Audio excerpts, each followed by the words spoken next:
अक्रूर जी और श्री कृष्ण की कहानी।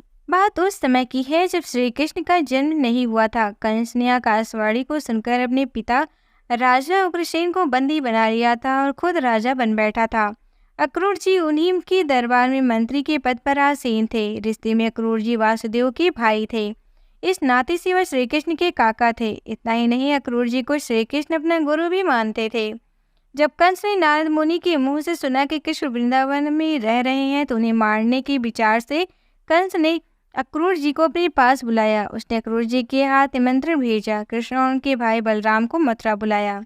अक्रूर जी ने वृंदावन पहुंचकर श्री कृष्ण को अपना परिचय दिया और कंस के द्वारा किए जाने वाले अत्याचार के बारे में उन्हें बताया। साथ ही आकाशवाणी के बारे में भी श्री कृष्ण को बताया कि उन्हीं के हाथों कंस का वध होगा। अक्रूर जी की बात सुनकर श्री कृष्ण और बलराम उनके साथ कंस के उत्सव में शामिल होने के लिए निकल पड़े। रास्ते में अक्रूर जी ने कृष्ण और बलराम को कंस के बारे में और युद्ध कला के बारे में बहुत सी जानकारी दी।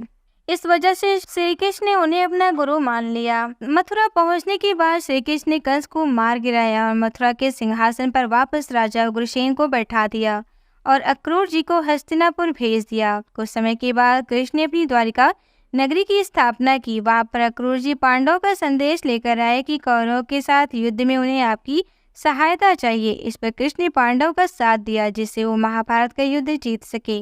कहा जाता है कि अक्रूर जी के पास एक श्यामंतक नामक मणि भी थी। वह मणि जिसके पास रहती थी वहां पर कभी भी अकाल नहीं पड़ता था।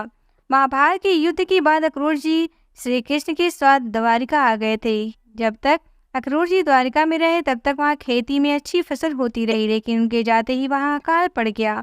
इसके बाद श्री कृष्ण के आग्रह पर अक्रूर जी वापस द्वारका आए और नगरवासियों के सामने श्यामंतक मणि दिखाई, जिसके बाद श्री कृष्ण पर लगा श्यामंतक मणि की चोरी को आरोप गलत साबित हुआ। बताया जाता है कि इसके कुछ समय के बाद अक्रूर जी ब्रह्म तत्व में लीन हो गए थे।